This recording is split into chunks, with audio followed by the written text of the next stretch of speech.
Assalamualaikum warahmatullahi wabarakatuh.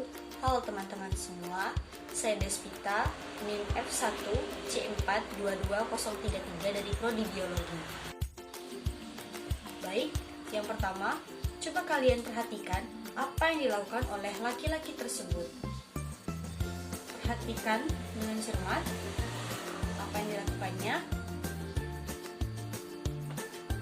Jika kalian menjawab usaha, maka jawabannya adalah benar. Dengan keterangan, jika mobil bergerak, maka orang tersebut dikatakan melakukan usaha. Tetapi, jika mobil tetap diam, maka usaha yang dilakukan bernilai 0. Kenapa benda yang bergerak dikatakan usaha? Karena dalam fisika, usaha berkaitan dengan suatu perubahan. Seperti kita ketahui, gaya dapat menghasilkan perubahan. Apabila gaya bekerja pada benda yang diam, benda tersebut bisa berubah posisinya. Sedangkan, bila gaya bekerja pada benda yang bergerak, benda tersebut bisa berubah kecepatannya. Adapun pengertian usaha, yaitu usaha yang dilakukan oleh suatu gaya adalah hasil kali antara komponen gaya yang searah dengan perpindahan dengan besar perpindahannya. Seperti pada gambar di bawah ini. Dengan benda yang berada pada posisi awal di sebelah kiri akan berpindah ke posisi akhir dengan benda berada di sebelah kanan. Jika ada sebuah benda yang diberi gaya F dengan besar sudut alfa dan berpindah sejauh S seperti pada gambar di bawah ini. Gambar di bawah ini dengan benda awal berada di sebelah kiri. Dengan diberi gaya F dan besar sudut alfa dan akan berpindah sejauh S, benda akan berpindah atau posisi akhirnya akan berada di sebelah kanan. Maka usaha yang dilakukan oleh benda tersebut adalah W sama dengan F kali S. Karena Fx sama dengan F kali cos alfa, maka W sama dengan dalam kurung F dikali cos alfa tutup kurung dikali S, atau W sama dengan F dikali cos alfa, di mana W itu adalah usaha, F adalah gaya, S adalah besar perpindahan, dan alfa adalah besar sudut. Perhatikan ilustrasi gambar di atas. Ada bensin dan juga motor. Kita tahu bahwa bensin dan motor itu selalu berhubungan. Jika tidak ada bensin yang mengisi tangki motor, maka motornya tidak akan berjalan karena tidak adanya energi untuk motor ini berjalan. Bisa kita lihat bahwa bensin merupakan sumber energi untuk motor.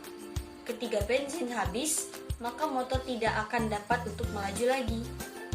Maka dari ilustrasi di atas dapat dikatakan bahwa benda yang memiliki energi dapat melakukan kerja. Dengan kata lain, energi adalah kemampuan untuk melakukan usaha atau kerja. Baik, yang kedua kita akan bahas tentang energi. Adapun macam-macam energi, yaitu energi potensial, kinetik, dan juga mekanik. Kita akan bahas energi potensial terlebih dahulu. Energi potensial adalah energi yang dimiliki oleh suatu benda karena ketinggian atau kedudukannya terhadap suatu bidang tertentu. Seperti pada contoh gambar di bawah ini, antara benda yang di atas dengan kedudukannya pada bidang tertentu dengan benda yang berada di bawah. Dengan ketinggian antara benda yang di atas dan di bawah diberi simbol H yang artinya ketinggian, dan di antara dua benda tersebut diberi simbol MG. Perhatikan dua contoh gambar di samping ini. Perhatikan dua contoh gambar ilustrasi berikut. Gambar ilustrasi tersebut menunjukkan sebuah benda bermassa M yang bergerak ke bawah sepanjang sumbu Y. Gaya-gaya yang bekerja pada benda adalah beratnya sendiri, yang besarnya W sama dengan M dikali G, dan gaya lain yang resultannya sama dengan F. kita akan menentukan usaha yang dilakukan oleh gaya berat benda jika benda tersebut jatuh dari ketinggian H1 dan H2. Dengan demikian, pada ketinggian H, benda memiliki energi potensial gravitasi, yaitu kemampuan untuk melakukan usaha sebesar W sama dengan M kali G. Jadi, energi potensial gravitasi dapat dirumuskan dengan EP sama dengan M kali G kali H.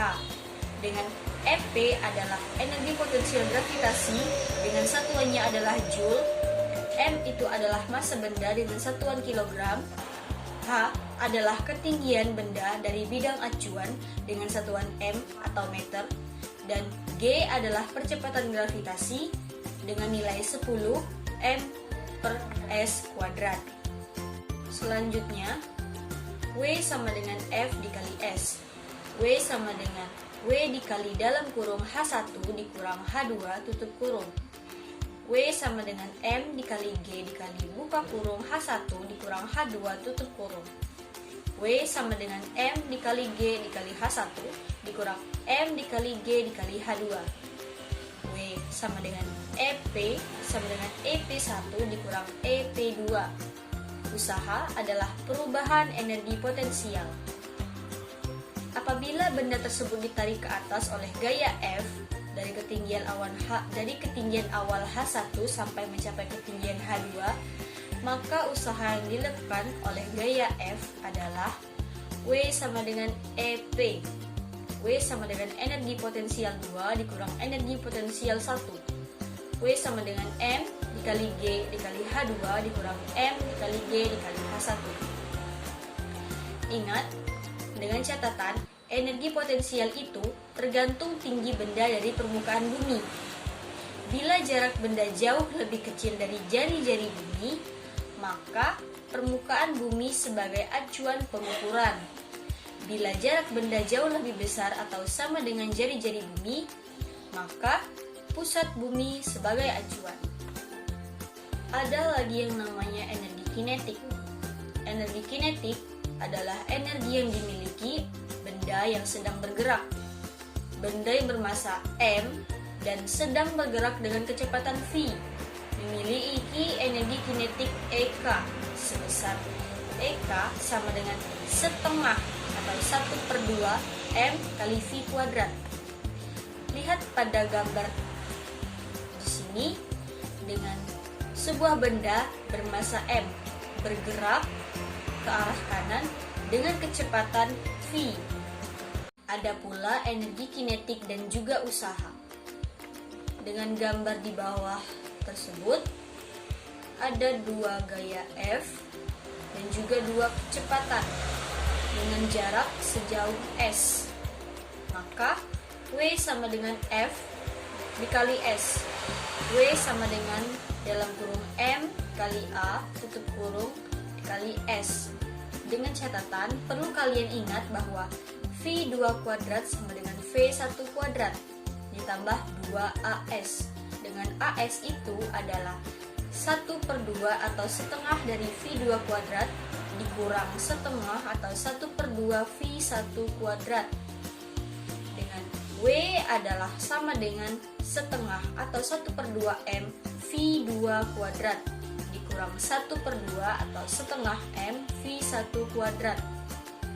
W sama dengan EK2 dikurang EK1 atau energi potensial kedua dikurangi dengan energi potensial pertama. Usaha yang diterima benda sama dengan perubahan energi kinetiknya. Maka W sama dengan delta EK atau sama dengan delta energi kinetik. Terakhir, ada energi mekanik. Adapun hukum kekekalan energi mekanik adalah energi mekanik itu adalah hasil penjumlahan energi kinetik dan energi potensial yang dimiliki oleh suatu benda pada posisi tertentu. Persamaan energi mekanik dapat diturunkan sebagai berikut. Misalkan, pada suatu benda hanya bekerja gaya gravitasi, yaitu berat benda. Benda tersebut kemudian jatuh. jatuh bebas tanpa adanya gesekan udara. Andaikan kelajuan benda pada ketinggian H1 adalah V1 dan kelajuan benda pada ketinggian H2 adalah V2. Berdasarkan teorema usaha energi, bahwa usaha total itu yang dikerjakan sama dengan perubahan energi kinetik benda. Jadi, W total sama dengan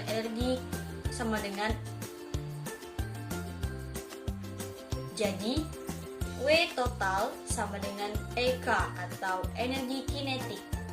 W total sama dengan energi kinetik 2 dikurangi energi kinetik 1.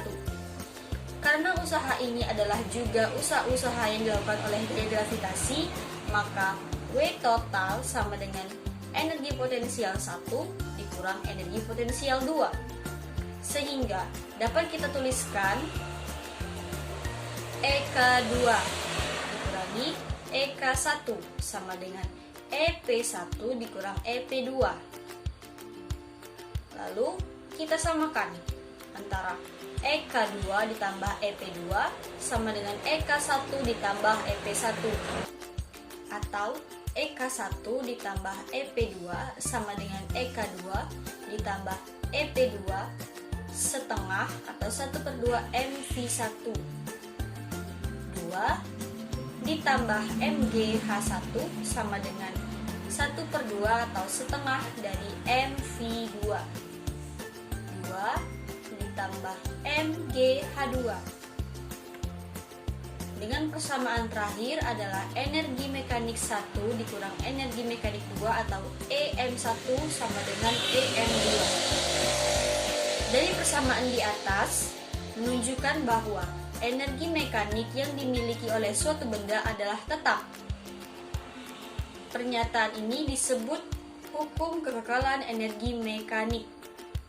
Perlu diingat bahwa persamaan tersebut hanya berlaku jika gaya yang bekerja pada suatu benda hanya gaya gravitasi, atau dengan kata lain, jika tidak ada energi yang hilang, misalnya karena gesekan udara maupun gesekan antara dua bidang yang bersentuhan.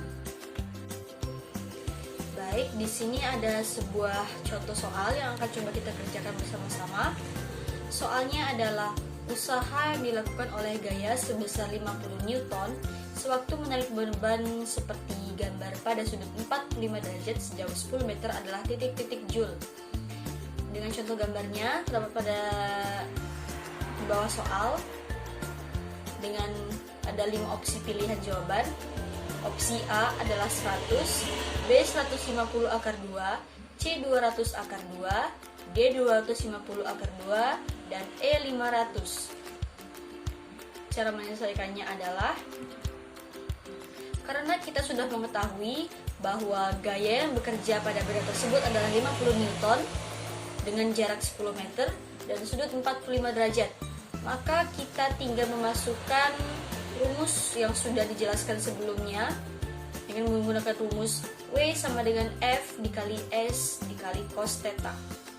Dengan F itu adalah gaya yang bekerja pada benda itu adalah 50, maka kita tulis 50 dikali dengan S itu adalah jarak. Sudah diberitahu jaraknya bahwa jarak yang bekerja itu adalah 10 meter, jadi 50 dikali 10 dengan cos sudut yang menarik beban tersebut adalah 45 derajat, maka cosnya adalah cos 45 derajat. Dengan hasil akhir yang didapatkan adalah 250 akar 2. Kita lihat pada opsi jawabannya. Adakah 250 akar 2? Ada. Pada opsi D. Maka jawaban yang benar itu adalah D, 250 akar 2. Sekian dari saya. Lebih kurangnya dimohon dimaafkan karena saya masih dalam tahap belajar.